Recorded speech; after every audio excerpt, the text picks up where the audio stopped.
எங்கள் பகுதிக்கு கவுன்சிலரே வேண்டாம் ஆதங்கத்தில் அப்பகுதி மக்கள். திருச்சி தஞ்சை சாலையில் உள்ள அரியமங்கலம் கோட்டம் பூக்கொல்லை பகுதியில் வார்டு 18 உள்ள ஆக்கிரமிப்பு அகற்றும் பணியில் மாநகராட்சி ஊழியர்கள் ஈடுபட்டனர். அப்போது அப்பகுதியில் உள்ள மக்கள் ஆக்கிரமிப்பு அகற்றுவதற்கு எதிர்ப்பு தெரிவித்து அதிகாரிகளுடன் கடும் வாக்குவாதத்தில் ஈடுபட்டனர். இதனால் அங்கு பரபரப்பு ஏற்பட்டது. அப்பகுதி பொதுமக்கள் 100க்கும் மேற்பட்ட ஆண்கள் பெண்கள் திடீர் சாலை மறியலில் ஈடுபட்டனர். அப்போது ஆக்கிரமிப்பு மட்டும் அகற்றுவதாக கூறி தற்போது முழுவதும் இடிக்க வேண்டும் என அதிகாரிகள் தெரிவித்ததாக கூறி பொதுமக்கள் சாலை மறியலில் ஈடுபட்டதாக தெரிவித்தனர். மேலும் 40 ஆண்டுகளுக்கு மேலாக குடியிருந்து வருகிறோம். தண்ணீர் வரி, வீட்டு வரி, கரண்ட் பில் அனைத்தும் செலுத்தி வருகிறோம். ஆனால் தற்பொழுது புறம்போக்கு இடம் என்று இடிப்பது எந்த வகையில் நியாயம்? எங்கள் பகுதி கவுன்சிலர் ஓட்டு கேட்க மட்டும் வராங்க. ஆனா ஒரு பிரச்சனைனா வரல. காலையிலிருந்து மதியம் வரை போராட்டம் நடத்தியும் மதியம்தான் வந்தார்கள். இது புறம்போக்கு இடம் என்றால் எங்க ஓட்டு மட்டும் வேண்டுமா என அப்பகுதி மக்கள் கேள்வி எழுப்பினர். மேலும் 2026 தேர்தலில் ஓட்டு வேண்டும் என்றால் சரி செய்து கொடுக்க வேண்டும். இல்லை என்றால் கவுன்சிலரே வேண்டாம். எந்த ஒரு வசதியும் செய்து கொடுக்கவில்லை என்றால் எதற்கு கவுன்சிலர் என ஆதங்கத்துடன் தெரிவித்தனர். மேலும் சம்பந்தப்பட்டவர்கள் உடனடியாக இது குறித்து நடவடிக்கை எடுக்க வேண்டும் என வலியுறுத்தினர். ரோட்ல இருக்க வீடுகள், கடைகள் எல்லாத்தையும் இடிச்சிட்டாங்க. இடித்தது இல்லாமல் நாங்களாம் மத்தியானத்துக்கு மேலே போய் ரோட்டில் உட்காந்து சாலை மறியல் பண்ணோம். அது வரையிலும் கவுன்சிலர், இந்த ஏரியா கவுன்சிலர் வரல. ஓட்டு கேட்க வந்தாங்கல்ல, ஓட்டு அவங்கள நம்பி தானே நாங்கள் போட்டோம். அப்போ எங்களுக்கு என்ன இருக்குது, என்னதை நாங்கள் யார்கிட்ட போய் எங்களோட உரிமைகளை நாங்கள் கேட்க முடியும்? எங்களோட வாழ்வாதாரமே முடங்கி போய் நாங்கள் உட்காந்துருக்குறோம். எந்த ஒரு வசதி வாய்ப்புமே இல்லாமல் இருக்கிறோம். இந்த ஏரியாவில் நாங்கள் 3-4 தலைமுறையாக இருந்துக்கிட்டு எதுவுமே இல்லாத நாங்கள் இருக்கிறோமே. அப்புறம் எதுக்கு இவங்க வந்து ஓட்டு வாங்க வர்றாங்க? இனிமேல்ட்டு வந்தாங்கன்னா இனிமேல் இந்த ஏரியா பூரா சேர்ந்து நாங்கள் ஓட்டு போட மாட்டோம். இந்த ஏரியாவில் உள்ளவங்க அனைவருமே ஓட்டு போட மாட்டோம். அந்த மாதிரி ஒரு இது நாங்கள் எடுத்துருக்குறோம். இதுக்கெல்லாம் எங்களுக்கு நல்லது செஞ்சாதான் இனிமேல் 2026 நாங்கள் ஓட்டு போடுவோம். கவுன்சிலர் தேர்ந்தெடுப்போம். இல்லைன்னா கவுன்சிலர் இந்த ஏரியாவுக்கு வேணாங்கிறோம். எந்த ஒரு வசதியுமே இல்லாமல் எதுக்கு கவுன்சிலர்? எங்களுக்கு கவுன்சிலரே எங்களுக்கு வேணாம்.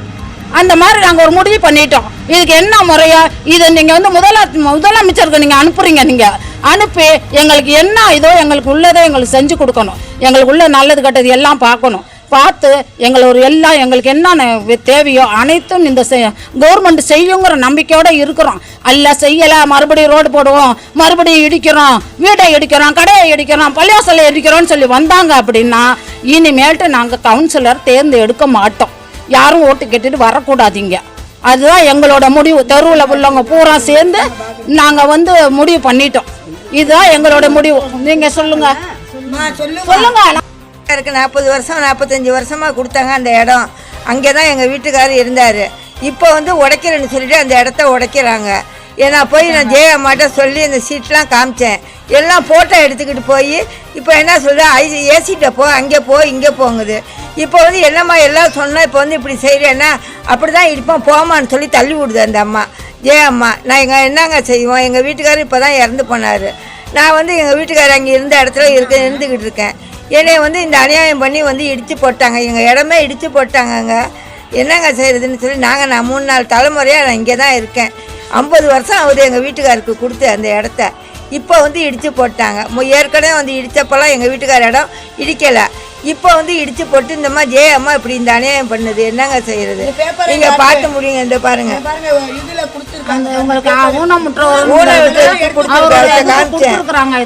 இத வச்சுதான் இவ்வளவு காலம் அந்த இடத்துல அவங்க இருந்தாங்க. அவங்க இருக்காங்க, அவங்க கொண்டாடி இருந்தாங்க. மனசாட்சியா இல்லாம இடிச்சுட்டு போயிட்டாங்களே. ஒரு பொழைக்கிற பொழப்பு கடை பாவம் இல்லாதவங்க எல்லாம் இவ்வளவு பேர் கடை வச்சிருந்தாங்க.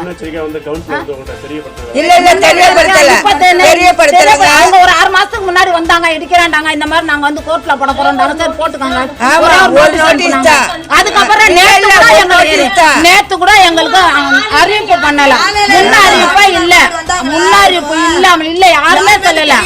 தெரியாம அவங்களா காலையில நின்றது நிக்க வந்து எல்லாத்தையும் இடிக்கணும்னு சொல்லி ஆனா ஒரே ஒரு நோட்டீஸ் தான் கொடுத்தாங்க. காலையில 9 மணிக்கெல்லாம் அவங்க 2 மணி 3 மணி இருக்கும் அவங்க வரும்போது. நாங்க ரோட்ல சாலை மறியல் பண்ணிட்டு இருக்கோம். அப்பதான் அவங்க வந்தாங்க. எல்லாம் அவங்க போன் பண்ணி இன்ஸ்பெக்டர் எல்லாரும் போன் பண்ணி அதுக்கப்புறம் வந்தாங்க. இந்த கவுன்சிலர் அது வரைக்கும் வர கிடையாது.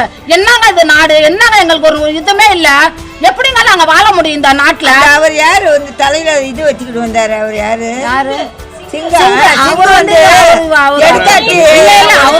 அவரை ஒண்ணும் சொல்ல முடியாது. அவர் வந்து கவர்மெண்ட்ல இருக்கிறார்.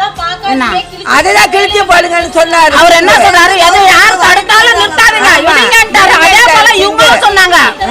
இவங்களும் அததான் சொன்னாங்க, யார் தடுத்தாலும் நிறுத்தக்கூடாது, ஜேசிபியை வச்சு இடிச்சு தள்ளிட்டு வந்துகிட்டே இருங்கன்ட்டாங்க. அப்படிதான் இடிச்சிருக்காங்க. எங்க கட்டடத்தை போட்டிருக்காங்க.